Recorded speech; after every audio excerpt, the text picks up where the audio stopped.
Hello बच्चों, welcome to my channel commerce talk with Sadhana. और हम कर रहे हैं अपना चैप्टर रिटायरमेंट में हमने कल एक वीडियो कर चुके हैं जिसमें हमने इम्पोर्टेंट टॉपिक सारे कवर कर दिए हैं। और आज हमारे दो टॉपिक्स बचे हुए हैं, एक तो एडजस्टमेंट ऑफ पार्टनर्स कैपिटल और settlement of partners loan. Okay, तो आज हम इन दोनों को करेंगे। देखिए, कैपिटल एडजस्टमेंट हमने एडमिशन चैप्टर में भी पढ़ा था कि कैपिटल एडजस्ट क्यों करते हैं पार्टनर्स, ताकि जब उनकी नई पार्टनरशिप शुरू होगी तो वो क्या करे, अपने कैपिटल्स को अपने प्रॉफिट शेयरिंग रेशो या जिस अकॉर्डिंग वो चाहते हैं उस अकॉर्डिंग उनकी कैपिटल क्या रहे, सेटल रहे। तो इसीलिए वो क्या करते हैं, अगर सबसे पहले रेशो निकालते हैं कि हर पार्टनर के पास इतनी कैपिटल होनी चाहिए। अगर जो हमारी रिक्वायर्ड कैपिटल है वो ज़्यादा है, जितने हमको चाहिए, तो रिक्वायर्ड ज़्यादा है तो वो क्या करेंगे, कैश इंट्रोड्यूस करेंगे। अगर रिक्वायर्ड कम है तो कैश इंट्रोड्यूस करेंगे। ओके,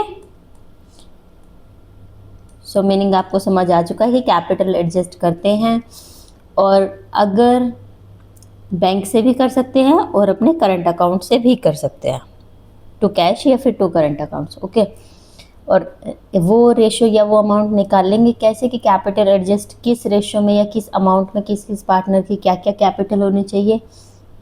तो वो निकालने के लिए सबसे पहली बात, ये मैंने आपको एडमिशन में भी बताया था कि हमको क्लोजिंग कैपिटल लेनी है, that is after all adjustment. तो क्लोजिंग कैपिटल आप लोगे, उसको मल्टीप्लाई कर दोगे रिवर्स से। मतलब मान लो ये कि पुराने किसी पार्टनर की ये है कैपिटल, ठीक है, तो उसका जो नया रेशो है 2/3 है, तो हम क्या करेंगे, अपोजिट से मल्टीप्लाई 3/2 से, तो टोटल कैपिटल आ जाएगी फर्म की।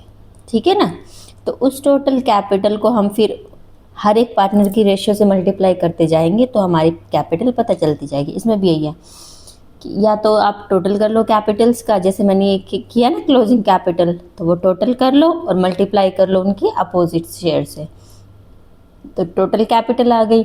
उस टोटल कैपिटल को आप शेयर से मल्टीप्लाई करते जाओ, न्यू शेयर जो उनका आया है, तो आपको कैपिटल पता लग जाएगी।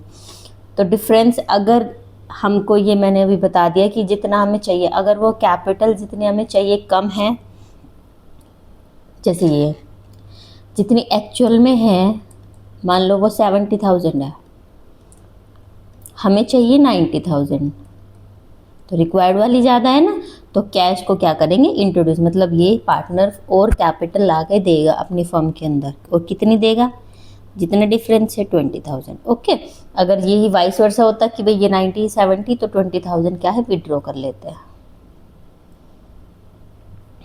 एग्जाम टिप आपकी है, अगर क्वेश्चन कहे कि नई प्रॉफिट शेयरिंग में कैपिटल होनी चाहिए, तो सबसे पहले टोटल कैपिटल निकाल लो, फिर नई रेशियो के अकॉर्डिंग उसको निकाल लो। ठीक है, ये न्यूमेरिकल है, ये आपसे हो ही जाएगा। ये क्लोजिंग कैपिटल निकाल ली, मल्टीप्लाई रेशो से कर लिया, तो ये टोटल 120 आया। अब इस 120 को क्या है, नई रेशो में बांट लिया, तो नई रेशो ये है 90-30, तो उनकी क्लोजिंग कैपिटल चेक कर लो, अगर ज़्यादा है तो विड्रॉ कर दो, कम है तो इंट्रोड्यूस कर दो। ठीक है जी, अब हम आते हैं हमारे टॉपिक पे कि जो रिटायरिंग पार्टनर को हमको फंड देना है वो कैसे दिया जाएगा, जो अकाउंट है वो कैसे सेटल होगा। तो कैसे होना चाहिए, सबसे पहले क्या क्या अमाउंट दिया जाएगा वो प्लस कर लो।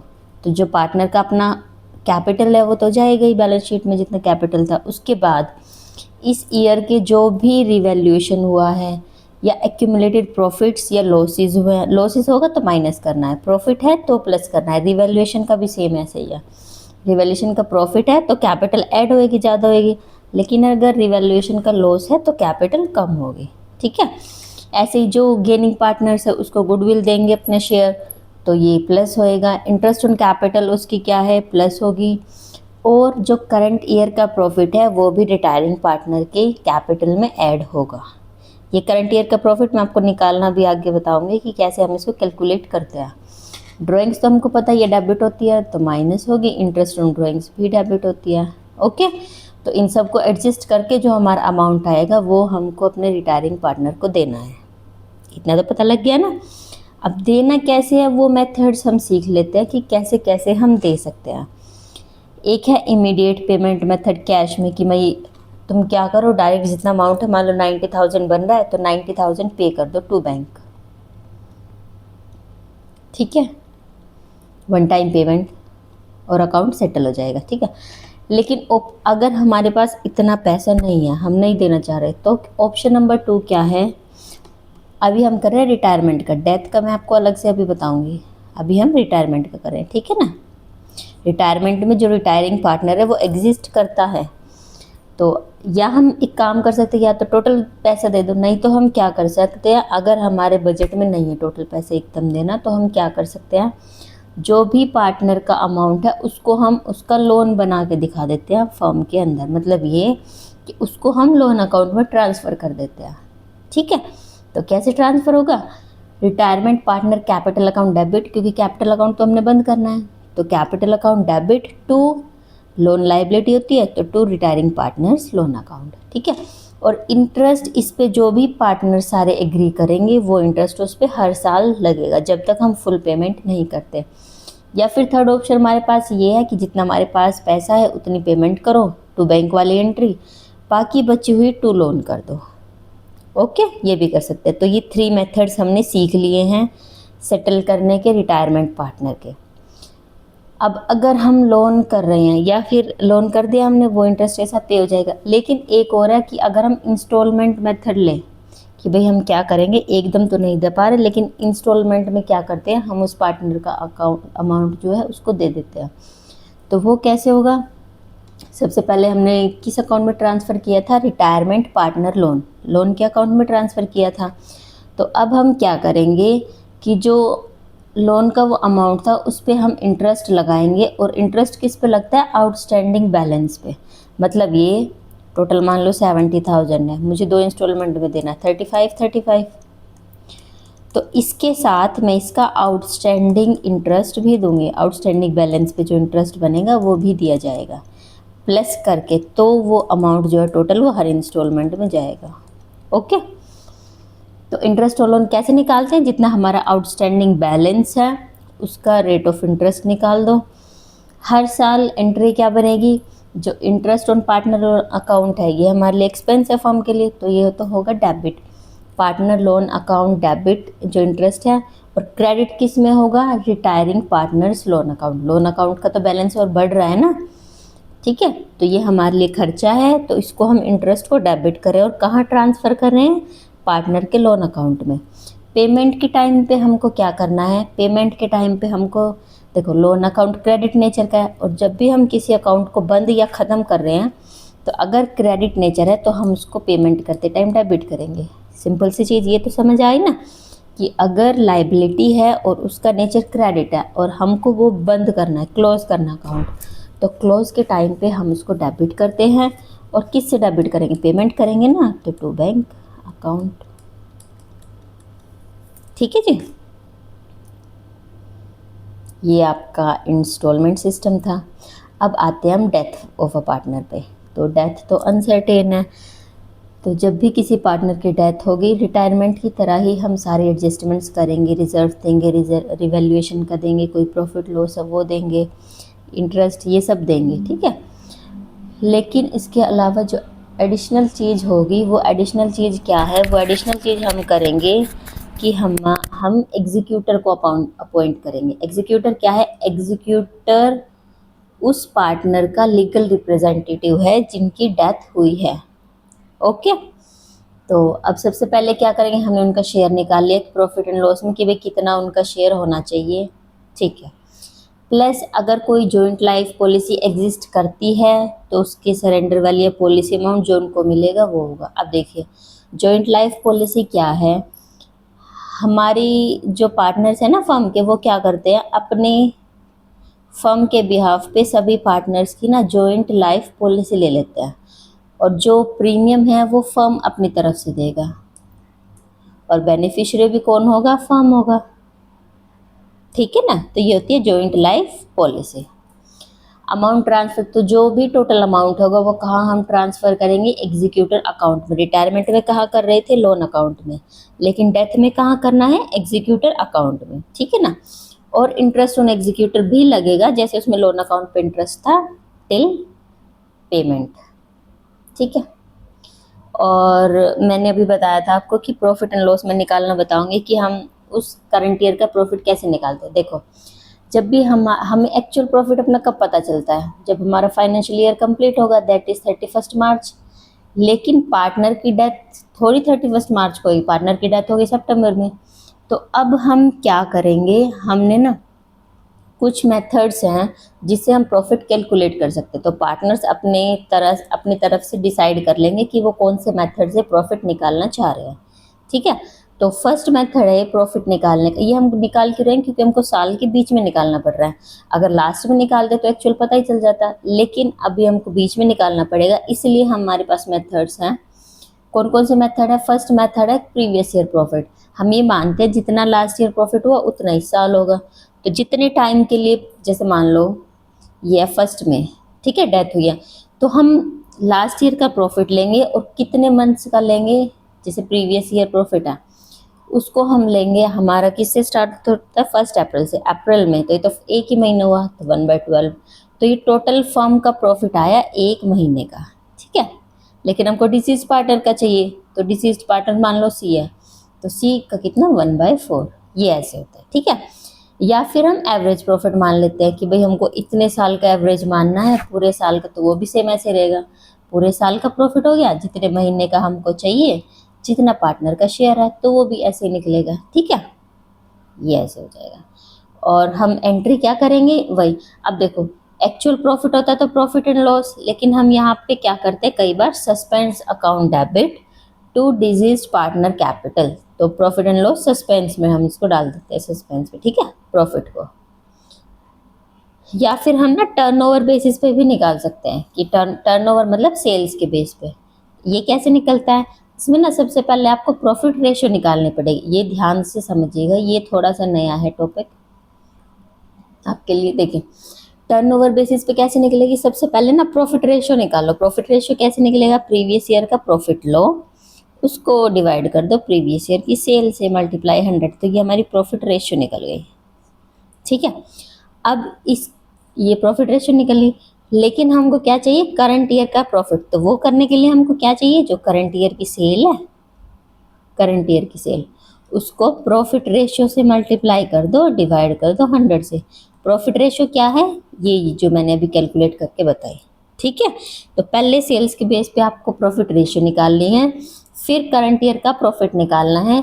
तो टोटल करंट ईयर का प्रॉफिट आया, उसमें से हम शेयर निकाल देंगे जितना हमको अपने पार्टनर के लिए चाहिए।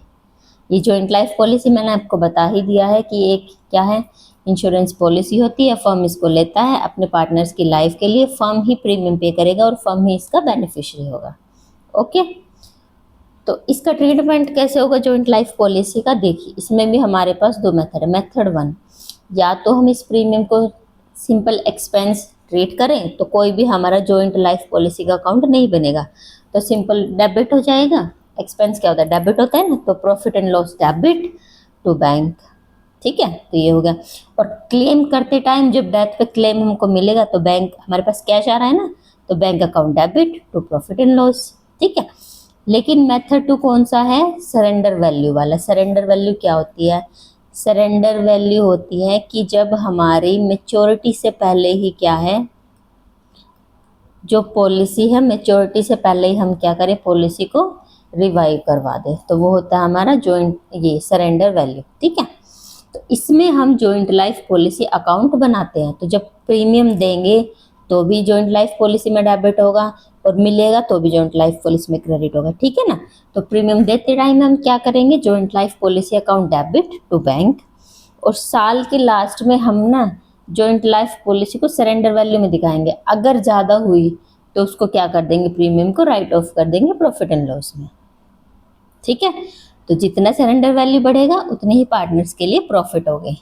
और डेथ के टाइम मैंने अभी बताया था ना कि अगर प्रीमियम दे रहे हैं, एक्सपेंस है, तो डेबिट होगा प्रीमियम ये जॉइंट लाइफ पॉलिसी अकाउंट में, और ऐसे ही जब मिलेगा तो क्रेडिट होगा जॉइंट लाइफ पॉलिसी अकाउंट में ही। और डेबिट क्या होगा, पैसा हमको मिला है। और ये ना जो जॉइंट लाइफ पॉलिसी में अमाउंट आएगा, ये आपको ध्यान रखने वाली चीज़ है कि जो जॉइंट लाइफ पॉलिसी में अमाउंट आएगा वो होगा केवल सरेंडर वैल्यू। साथ में जो आपका प्रॉफिट होगा वो या तो प्रॉफिट एंड लॉस में डाल सकते हैं, ऑप्शन है, वो जो पार्टनर करना चाहे वो या तो प्रॉफिट एंड लॉस में या पार्टनर्स की कैपिटल अकाउंट में, कैसे भी कर सकते हैं, ठीक है। और वो बटेगा किस में, ओल्ड रेशियो में। एक है joint life policy reserve method, CBSE में मेनली इसी को ही क्या किया जाता है, यूज किया जाता है। रिजर्व मेथड में क्या करेंगे हम, हर साल क्या करेंगे, इसमें कौन सा अकाउंट खुलेगा, जेएलपी रिजर्व अकाउंट, मतलब प्रीमियम का अकाउंट, ठीक है। तो प्रीमियम में कैसे करेंगे, प्रॉफिट एंड लॉस डेबिट होगा, प्रीमियम क्रेडिट होगा, और जो रिजर्व बैलेंस है वो एक्यूमुलेटेड प्रीमियम्स के इक्वल होगा। डेथ के टाइम पे वही सेम है, डेथ के टाइम पे bank account debit to premium ये जेएलपी अकाउंट, और जेएलपी अकाउंट को डेबिट कर दो पार्टनर्स कैपिटल अकाउंट में पुरानी रेशो में, ठीक है।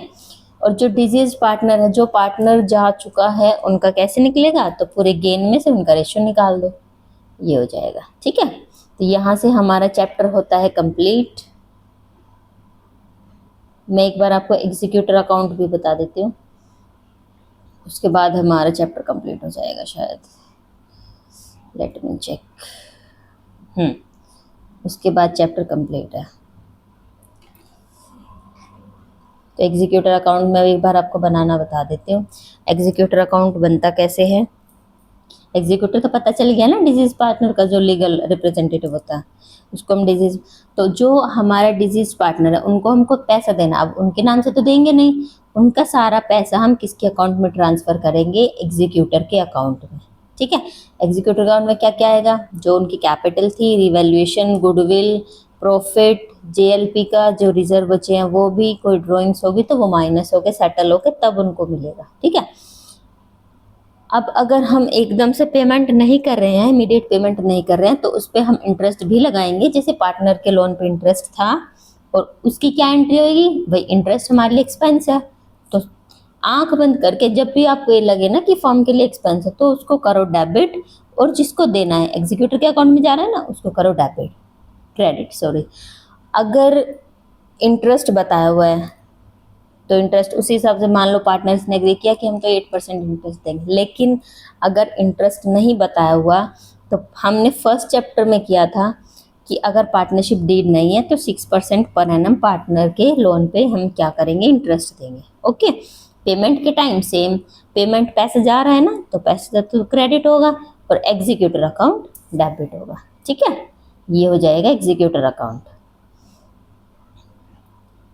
तो यहाँ से हमारा चैप्टर कंप्लीट। अब हम क्या करेंगे, नया चैप्टर स्टार्ट करेंगे कल से। ये कुछ न्यूमेरिकल्स हैं, अगर आप करना चाहें तो आप इनको घर से कर सकते हैं। ये 15, ये 5 न्यूमेरिकल है, ये 6 है, ओके। इफ़ यू वांट मैं इसकी PDF भी शेयर कर दूंगी। See you in the next class.